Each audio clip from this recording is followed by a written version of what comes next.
নমস্কাৰ। ওম গুৰু ব্ৰহ্মা গুৰু বিষ্ণু গুৰুদেৱ মহেশ্বৰ গুৰু সাক্ষাৎ পৰম ব্ৰহ্ম তস্मै শ্ৰী গুৰুবে নমঃ। ওম খণ্ডমণ্ডলাকাৰম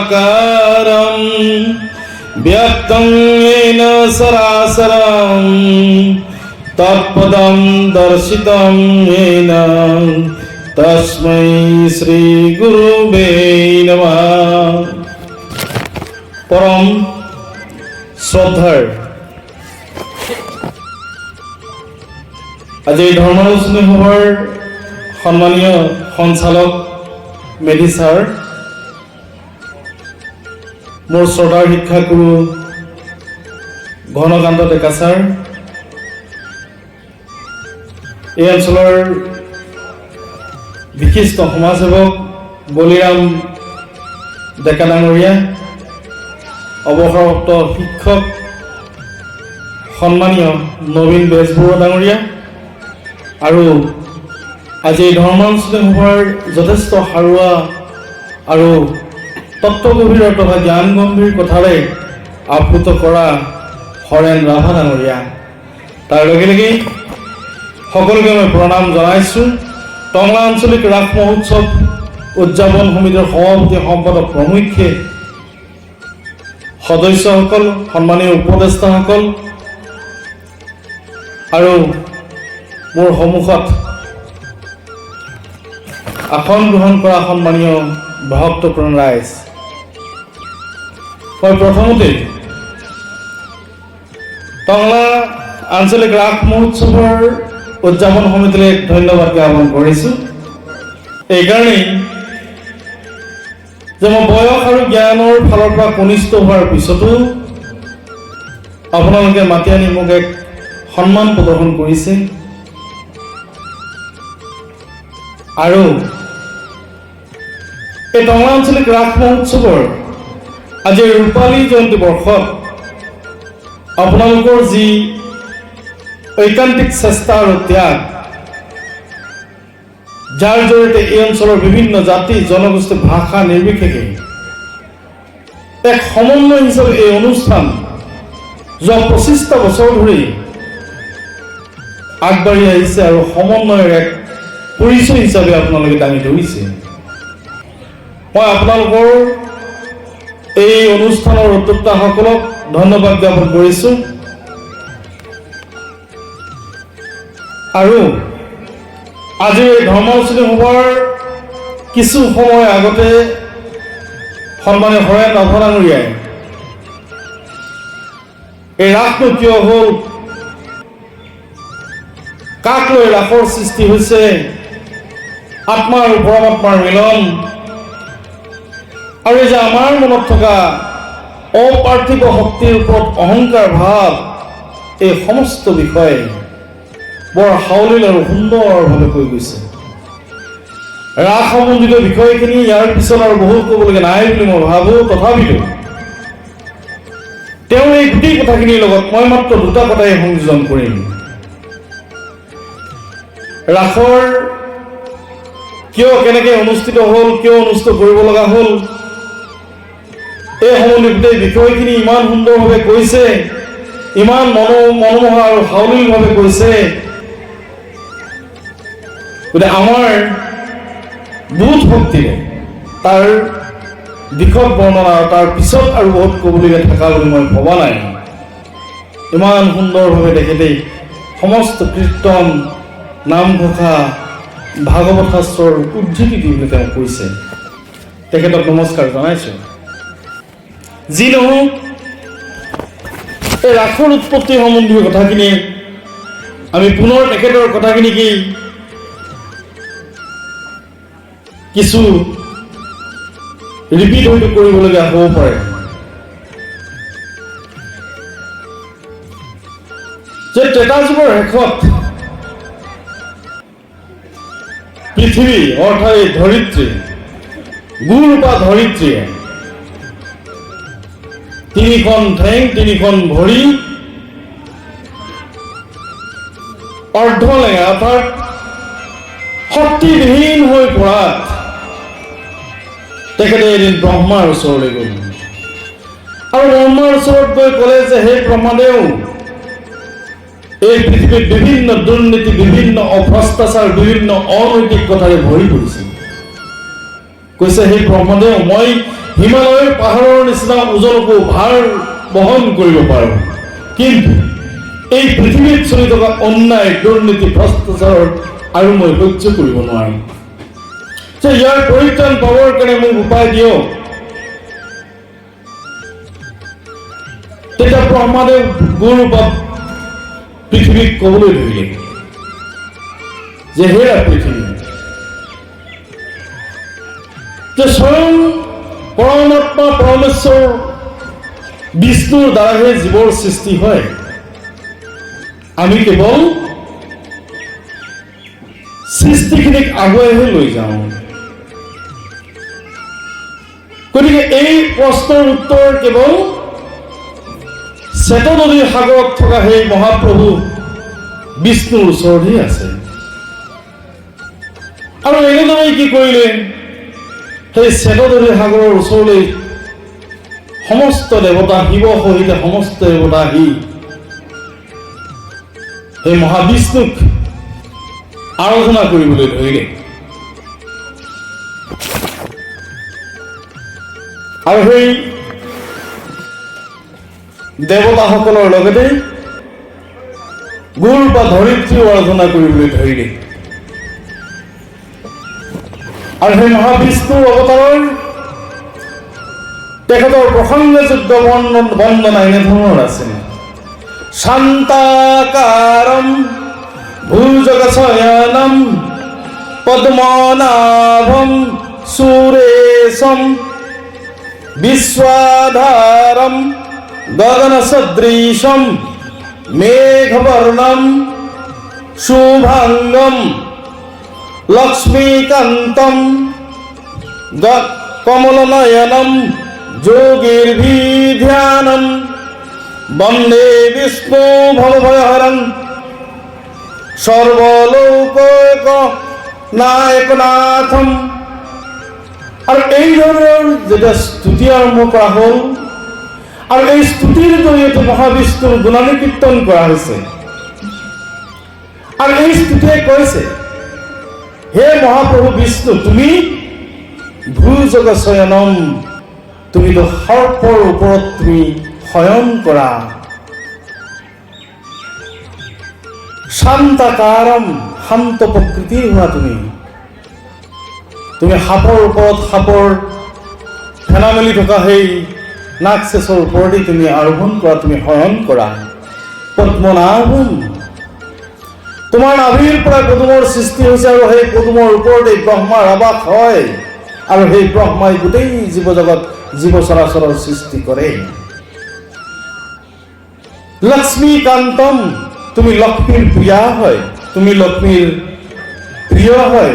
বিশ্ব আধাৰম, আৰু এই গোটেই বিশ্বই তুমি আধাৰ, এই গোটেই বিশ্বই প্ৰচণ্ড শক্তি তুমি। কৈছে গগন সদৃশম, আকাশখনৰ নিচিনাই তুমি নিৰ্মল, তুমি পবিত্ৰ। মেঘবৰ্ণম, মেঘৰ নিচিনা তোমাৰ বৰণ। শুভাংগম, আৰু তোমাৰ অংগবিলাক সুকোমল, শুভ, তোমাৰ অংগই সুকোমল। কমলনয়নম যোগীৰ্ভিধান গণ্যম, তোমাৰ চকুজুৰি পদুম পাহিৰ নিচিনা তুমি লক্ষ্মীৰ প্ৰিয়া, লক্ষ্মীৰ প্ৰিয়, প্ৰিয়তম। আৰু যোগীসকলৰ দ্বাৰা ধ্যানাত্মগ্ন হৈ তোমাক পাব বিচাৰে সেইসকল যোগীয়ে আৰু সেইজন বিষ্ণুই সৰ্বলোক একম, এই সমস্ত লোকৰেই একক, এই সমস্ত লোকৰেই তুমি আধাৰ হোৱা।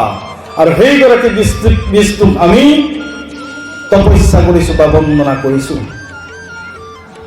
আৰু এই বন্দনাৰ প্ৰসংগত পঞ্চমুখ হৈ শ্বেতদধি সাগৰৰ পৰাই তেওঁ আকাশবাণী কৰিছে।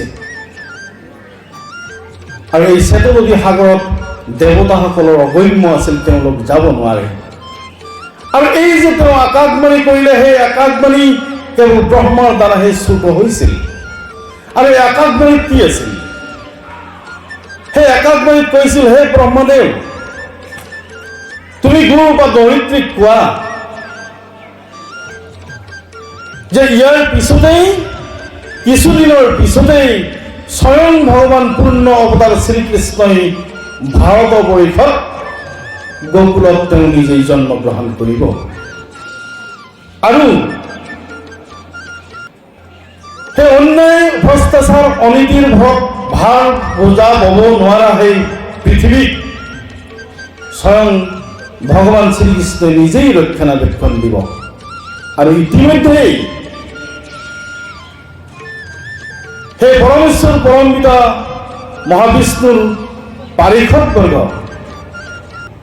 গোকুলত গোপ আৰু গোপিনী হিচাপে জন্মগ্ৰহণ কৰিছে। সমস্ত পাৰিষদবৰ্গ ইতিমধ্যেই জন্মগ্ৰহণ কৰিছে।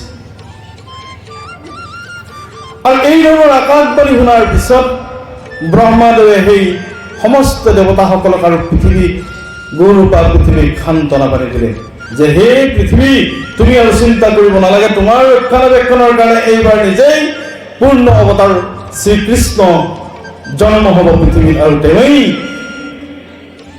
শান্তক পালন কৰিব আৰু ধৰ্মক ৰক্ষা কৰিব আৰু অধৰ্মক পৰাভূত কৰিব। আৰু এনেধৰণেই এই যে শৰৎকালৰ পূৰ্ণিমাৰ নিশা 8 বছৰীয়া কৃষ্ণৰ সতে সেই গোপবাসীসকলে, ব্ৰজবাসীসকলে, গোপ গোপিনীসকলে ৰাসলীলা কৰিলে। সন্মানিত ৰাভা ডাঙৰীয়া দেৱে বৰ সুন্দৰভাৱে কৈছে যে এই ৰাসনো কি? ৰস আস্বাদনেই হৈছে ৰাস। ৰস কি? শৃংগাৰ ৰস, নৱ ৰস। এই ৰসৰ আস্বাদন কৰা কাৰ্যই হৈছে ৰাস। আৰু এই যে ৰাস বুলি কওঁতে কি কাৰণত ৰাস হ'ব লগা হ'ল? যে কৃষ্ণ যেতিয়া সৰু আৰু কালিন্দী হ্ৰদত সেই ব্ৰজ গোপী গোপিনীসকলে কালিন্দী হ্ৰদৰ পাৰত বালি সাজি পেলাই, বালিঘৰ সাজি বালিৰে মূৰ্তি তৈয়াৰ কৰি কাত্যায়নী দেৱীৰ প্ৰাৰ্থনা স্তুতি কৰিব ধৰিলে। আৰু এই প্ৰাৰ্থনাৰ একমাত্ৰ উদ্দেশ্য আছিল নন্দৰ নন্দন শ্ৰীকৃষ্ণক তেওঁলোকে স্বামী হিচাপে পাবৰ কাৰণে আৰাধনা কৰি আছিল। পূৰ্ণ অৱতাৰ শ্ৰীকৃষ্ণ এই সমস্ত কথা জ্ঞাত হোৱাৰ পিছতো গোপীসমূহৰ কাপোৰ বস্ত্ৰসমূহ কদম গছৰ ওপৰলৈ লৈ গৈ বান্ধি ৰাখিলে। আৰু যেতিয়া সংগীত ঘূৰাই পাই, যেতিয়া শ্ৰীকৃষ্ণৰ সেই মোহন নোলোৱা বাঁহীৰ শব্দত গোপীসকলৰ গাত তত নাইকিয়া হ'ল, গাত সংগীত ঘূৰাই আহিল, যে তেওঁলোকে উলংগ হৈ পেলাই তেওঁলোকৰ বিভিন্ন ধৰণৰ জলকেলি কৰি আছিল সেই গোপীসকলে। আৰু তেতিয়া শ্ৰীকৃষ্ণক আৰাধনা কৰি কৈছিল, হে কৃষ্ণ, তুমি আমাক উভতাই দিয়া আমাৰ বস্ত্ৰবোৰ। তেতিয়া কৃষ্ণই কৈছে যে তোমালোকে কাত্যায়নী ব্ৰত কৰিছা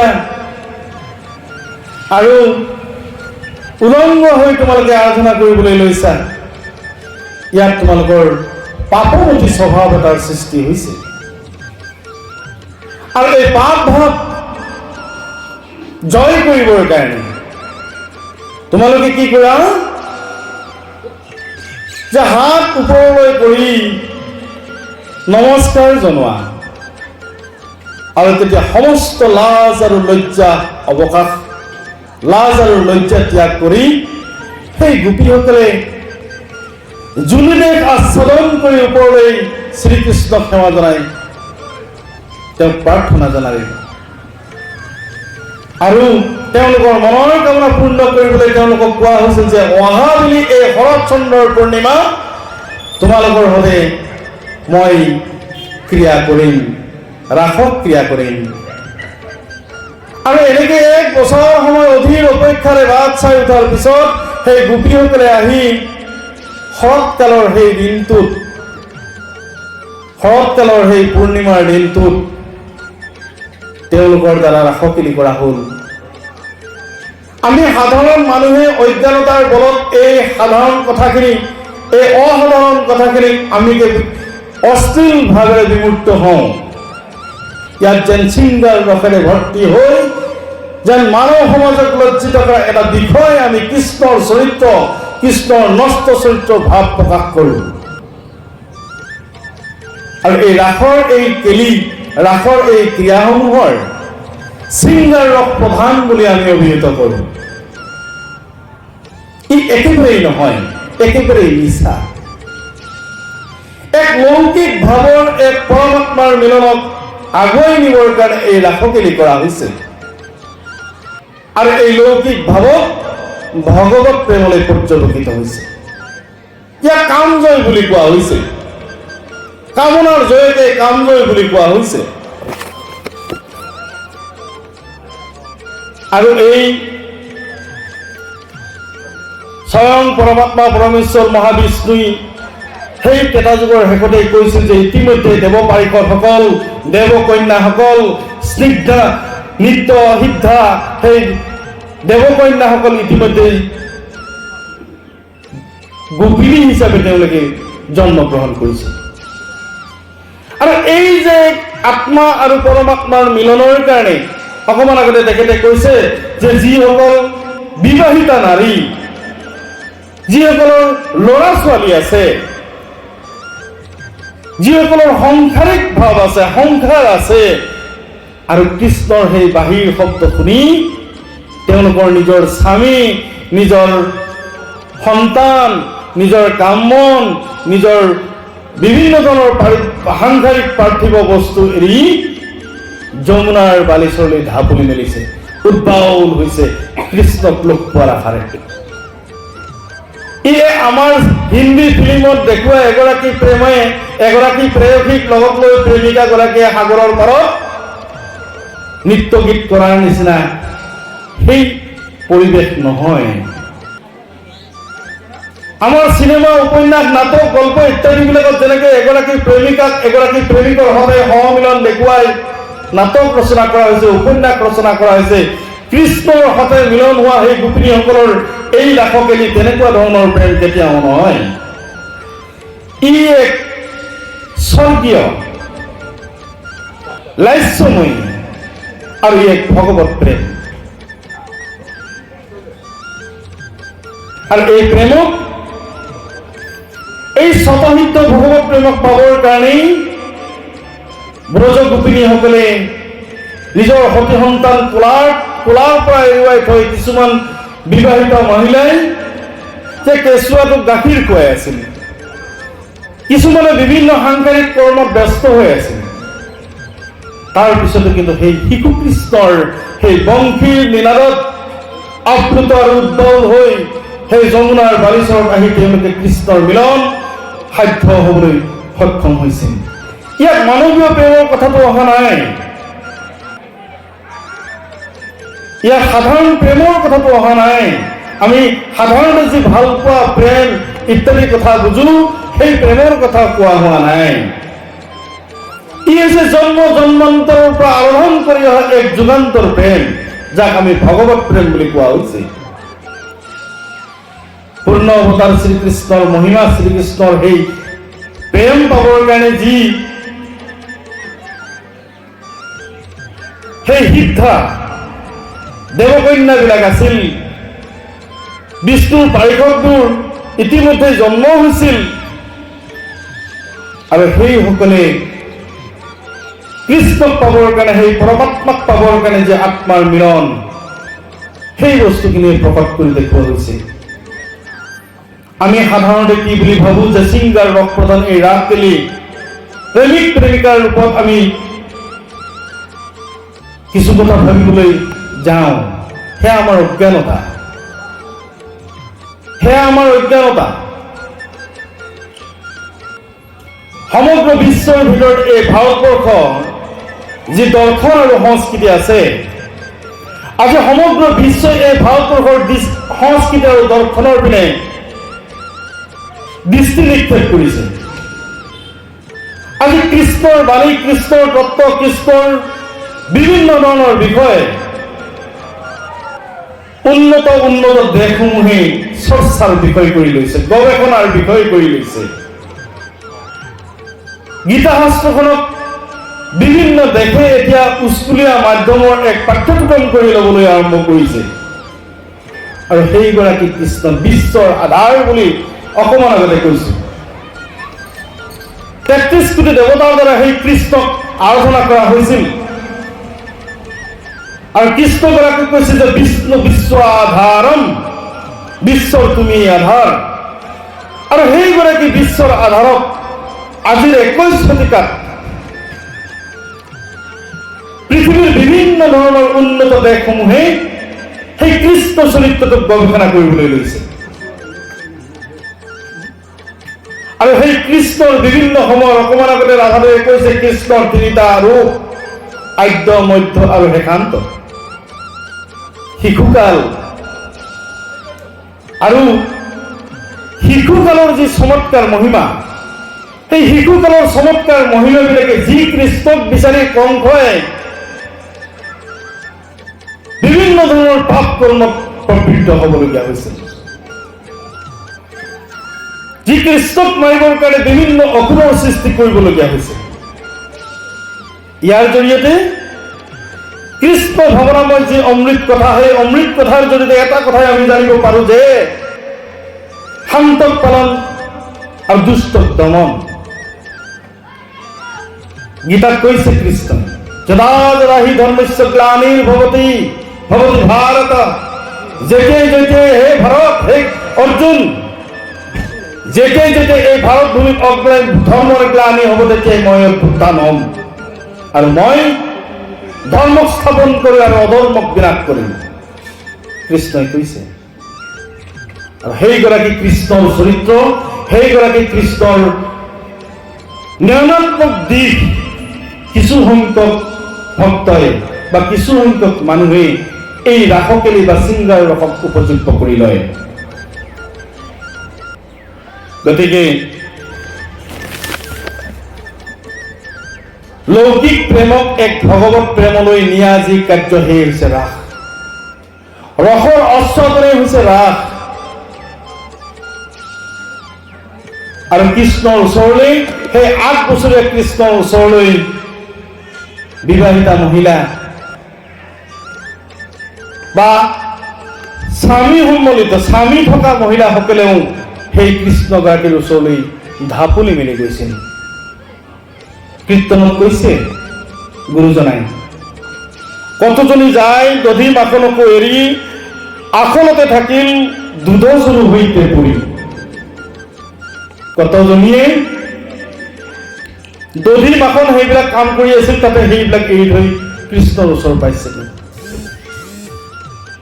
কিছুমান বিবাহিতা মহিলাই সন্তানক গাখীৰ খুৱাই আছিল, সন্তান পেলাই থৈ তেওঁ যমুনাৰ বাৰীৰ ওচৰলৈ কৃষ্ণক বিচাৰি গৈছে। এই ধৰণৰ যি এক ভাগৱত প্ৰেমৰ সৃষ্টি কৰা হৈছে, ভাগৱত প্ৰেমৰ নিদৰ্শন দেখুৱাই থৈ গৈছে। আজি আমি সেই কৃষ্ণৰ পূৰ্ণ অৱতাৰ, কৃষ্ণৰ চৰিত্ৰ বা কৃষ্ণৰ যি ভাৱদাৰ্শ, সেই ভাৱদাৰ্শসমূহ আমাৰ সমাজত নিশ্চয় বৰ্তি থাকিব। আৰু এই ভাৱদৰ্শসমূহৰ জৰিয়তে সমাজৰ বিভিন্ন দিশ শুদ্ধ আৰু পবিত্ৰ হোৱাৰ উন্মেষ ঘটিব।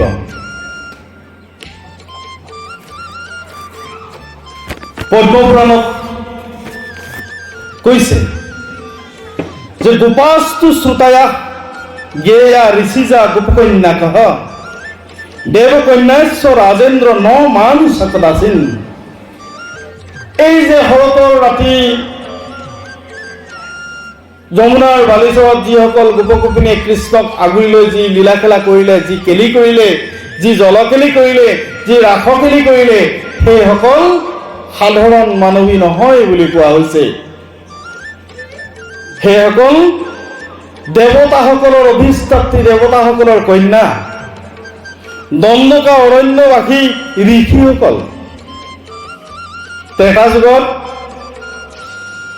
যেতিয়া ৰাম স্বয়ং ভগৱানৰ অৱতাৰ হৈ জন্ম হৈছিল, তেতিয়া দণ্ডকা অৰণ্যৰ ঋষিসকলে সেই ৰামৰ ওচৰত শৰণাপন্ন হৈছিল আৰু তেতিয়া কৈছিল যে আমাক আপোনাৰ পুত্ৰ কৰি জন্ম হ'ব দিব লাগে। তেতিয়া শ্ৰী ৰামচন্দ্ৰই কৈছিল যে মই দাপৰ যুগত আহি আছো নিজে পূৰ্ণ অৱতাৰ হৈ, আৰু তেতিয়া আপোনাৰ লগতে, আপোনালোকৰ লগতেই মই সহবাস কৰিম। আৰু এই দণ্ডকা অৰণ্যৰ ঋষিসকলে পৰৱৰ্তী সময়ত সেই যমুনাৰ বালিচৰত ব্ৰজ গোপিনী হিচাপে পৰিস্ফুট হৈছে। আৰু কৈছে তেওঁলোক দেৱকন্যা আছিল নিত্য সিদ্ধা। এই নিত্য সিদ্ধা দেৱকন্যাসকল ব্ৰজৰ গোপিনী হিচাপে জন্মগ্ৰহণ কৰিছে। গতিকে আৰু সেই দেৱকন্যাসকলে যমুনাৰ বালিচৰত শাৰদীয় পূৰ্ণিমাৰ চন্দ্ৰমাত এইদৰে তেওঁক আবাহন কৰিছে। বিষ্ণু শাৰদঃ চন্দ্ৰকৌতি সদৃশম শঙ্খং রথং গগদম অম্বুজং দরতং সীতাব্জনিলয়ং কান্তা জগৎমোহনম আবদ্ধয়ং গদাহার কুণ্ডলমহামৌলিং স্ফুরৎ কংসনম শ্রীবৎস অঙ্গমুদার কৌস্তবধরম বন্দে মনান্ত্রৈ স্তুতম। এই ধৰণৰ স্তুতিৰ দ্বাৰা তেখেতক আৰাধনা কৰা হৈছিল। আৰু এই স্তুতিয়ে কৈছে যে শৰৎকালৰ উজ্জ্বল শতকৌটি চন্দ্ৰমাৰ পোহৰত, শৰৎকালৰ উজ্জ্বল কোটি চন্দ্ৰমাৰ সদৃশ তুমি সুন্দৰ। গোপিনীসকলে আৰাধনা কৰিছে, হে কৃষ্ণ তুমি কেনেকুৱা? কৈছে শাৰদীয় চন্দ্ৰমাৰ সেই এশটা চন্দ্ৰৰ যিমান পোহৰ, সেই পোহৰত উদ্ভাগিত হৈ আছা তুমি। আৰু কৈছে তুমি শংখ চক্ৰ গদাধাৰী, তোমাৰ হাতত শংখ চক্ৰ গদা পদ্ম তুমি ধাৰণ কৰিছা। আৰু কৈছে শ্বেতপদুমৰ কোমল কক্ষত তুমি বিৰাজমান, জগত মোহনকাৰী, হাৰ কুণ্ডল কিৰীটি ধাৰণকাৰী তুমি সুন্দৰ কঞ্চনধাৰী,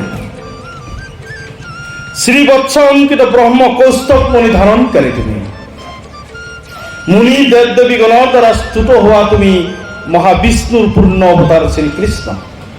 তোমাক আমি আৰাধনা কৰো।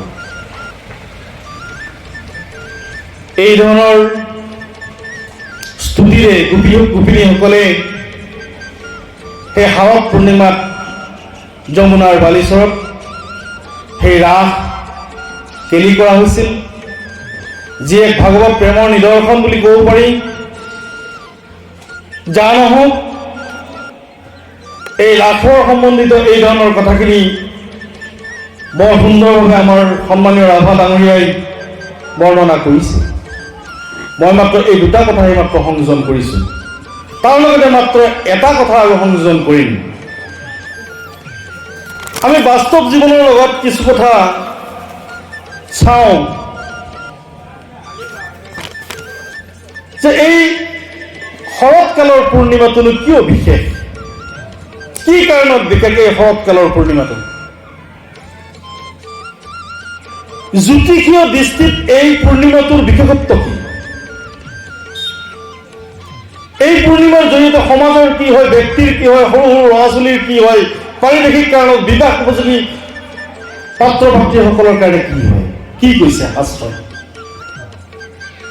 জ্যোতিষীয় দৃষ্টিত এই শাৰদ পূৰ্ণিমাটোক কি বুলি কৈছে, কি ধৰণে প্ৰভাৱিত হ'ব পৰা সমাজৰ বিভিন্ন লোক?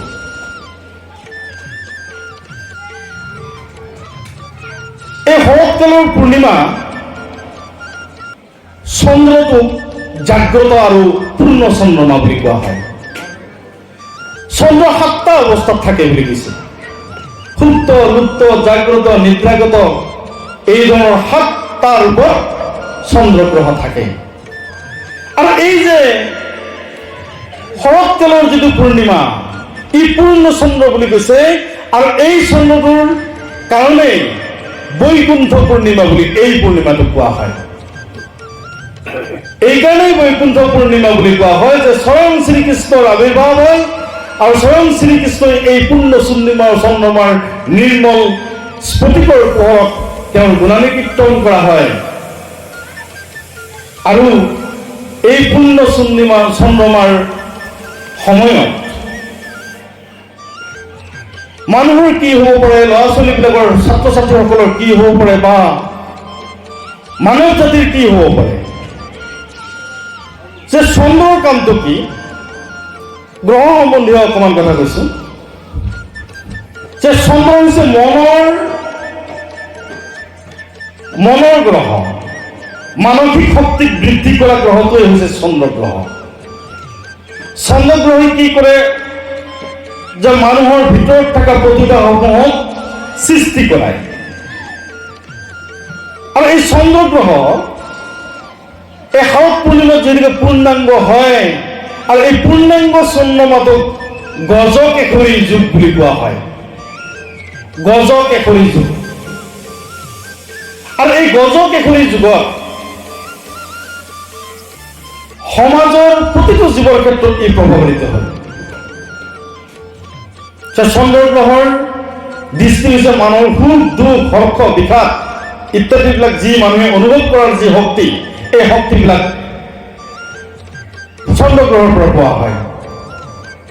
আৰু চন্দ্ৰগ্ৰহই মানুহৰ প্ৰতিভা বিকাশত সহায় কৰে। চন্দ্ৰগ্ৰহৰ জৰিয়তে মানুহৰ বাক শক্তি, ব্ৰেইনৰ কালচাৰ, এই শক্তিবিলাক আহৰণ কৰা হয়। আৰু এই শাৰদ পূৰ্ণিমাৰ পূৰ্ণাংগ চন্দ্ৰমাত বিশেষভাৱে 3টা প্ৰকৃতিৰ মানুহে, প্ৰথমতে হ'ল ছাত্ৰ ছাত্ৰীসকলে যদি এই পূৰ্ণিমাৰ নিশাত অন্ততঃ 45 মিনিট সময় যদি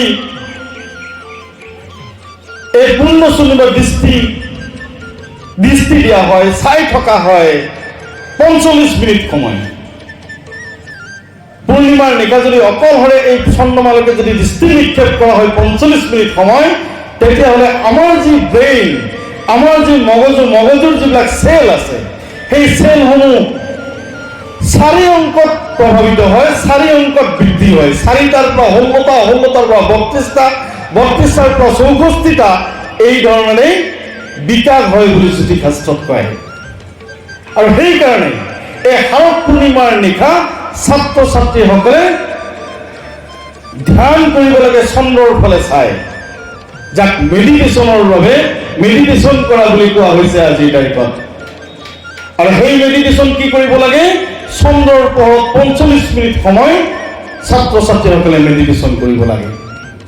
তেতিয়া তেওঁলোকৰ এই যে স্মৃতি শক্তি, এটেনশ্যন পাৱাৰ, আকৰ্ষণ বা মনোযোগ শক্তি, এই শক্তিসমূহ বৃদ্ধি হ'ব।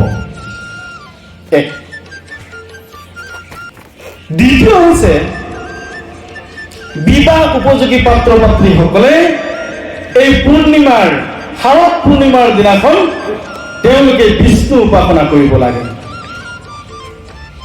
শাৰদ পূৰ্ণিমাৰ দিনাখন যদি ঘিৰ চাকি দি বিষ্ণু উপাসনা কৰা হয়, তেতিয়াহ'লে মনে বিচৰা পাত্ৰী লাভ হ'ব, মনে বিচৰা পাত্ৰ লাভ হ'ব। কাৰণ এই বৈকুণ্ঠ পূৰ্ণিমাতে স্বতঃস্ফূৰ্তভাৱে সেই পূৰ্ণ চন্দ্ৰমাৰ আকাৰ হৈছে এই চন্দ্ৰগ্ৰহে। 2 তৃতীয়তে যিসকল ল'ৰা ছোৱালীৰ বা যিসকল ব্যক্তিৰ চন্দ্ৰগ্ৰহ দুৰ্বল হৈ থাকে তেওঁলোকে পঢ়া পাতিৰ ক্ষেত্ৰত আণ্ডাৰষ্টেণ্ডিং পাৱাৰ বা মানুহৰ লগত মিলা জুলা বা আচাৰ ব্যৱহাৰ এইবিলাক দিশত তেওঁলোক দুৰ্বল হৈ থাকে। মানুহৰ লগত এডজাষ্ট হ'ব নোৱাৰে, ডাঙৰ মানুহ দেখিলে পলায়, পঢ়া কথা সুধিব নেকি, এই ধৰণৰ আমাৰ শিশু কিছুমানৰ বৈশিষ্ট্য আছে যে বিদ্যাত অপাৰক, মানুহৰ লগত এডজাষ্টমেণ্টত অপাৰক, আচাৰ ব্যৱহাৰ তেওঁলোকৰ ক্লিয়াৰ নহয়। এই ধৰণৰ শিশুসকলৰ কাৰণে শাস্ত্ৰই বিশেষ বিধান নিৰূপণ কৰিছে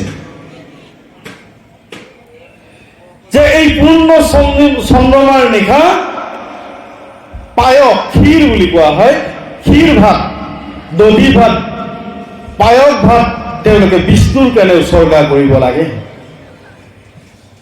আৰু বিষ্ণুৰ কাৰণে যদি ক্ষীৰ ভাত উৎসৰ্গা কৰা হয় তেতিয়াহ'লে তেওঁলোকৰ এই চন্দ্ৰৰ যি পাৱাৰ, পূৰ্ণ যি শক্তি, এই শক্তিসমূহ আহৰণ কৰিব পাৰিব আৰু তেওঁলোকে বিদ্যাত সফল হ'ব বা অন্যান্য দিশত সামাজিক কথা, পাৰিবাৰিক, আৰ্থিক এই সমস্ত বিষয়তে তেওঁলোকে জয়ী হ'ব পাৰিব। সন্মানিত সুধীবৃন্দ, ৰাস সম্বন্ধীয় বিষয়খিনিৰ লগতে এই পূৰ্ণ চন্দ্ৰমা জ্যোতিষীয় দৃষ্টিতনো কি, এই ধৰণৰ কথাখিনি ব্যক্ত কৰিছোঁ। মোৰ কওঁতে লওঁতে ভুল হ'ব পাৰে। মই জ্ঞান আৰু বয়সৰ ফালৰ পৰা যথেষ্ট কনিষ্ঠ এজন ব্যক্তি, তথাপিতো আপোনালোকে মাতি আনি মোক এক সন্মান প্ৰদৰ্শন কৰিছে আৰু মোৰ মনৰ কথাখিনি ব্যক্ত কৰাৰ এটা সুবিধা প্ৰদান কৰিছে। মই আপোনালোক সকলোলৈ ধন্যবাদ জ্ঞাপন কৰিছোঁ আৰু উদ্যোক্তাসকলক ধন্যবাদ জ্ঞাপন কৰিছোঁ। এই ৰূপালী জয়ন্তীৰ পিছতো উলহ মালহেৰে এই অনুষ্ঠান সুন্দৰভাৱে পূৰ্ণ গতিত এক ক্ৰম গতিধাৰাৰে আগবাঢ়ক। এই অঞ্চলৰ জাতি বৰ্ণ ভাষা নিৰ্বিশেষে সমন্বয়ৰ অনুষ্ঠান হিচাপে গঢ়ি উঠক আৰু এই অঞ্চলৰ সুখ শান্তি, অসূয়া অপ্ৰীতি নাশ কৰি সুখ শান্তি আৰু মানুহৰ মাজত থকা মিলা প্ৰীতি ভাৱ চেনেহ এই সমস্ত অটুট ৰাখক। তাৰ কাৰণেই ভগৱানক প্ৰাৰ্থনা কৰিছোঁ আৰু আপোনালোকৰ ওচৰত মই ক্ষমা ভিক্ষা মাগি মোৰ ভাষণ আপোনালোকে সামৰিছোঁ। ধন্যবাদ।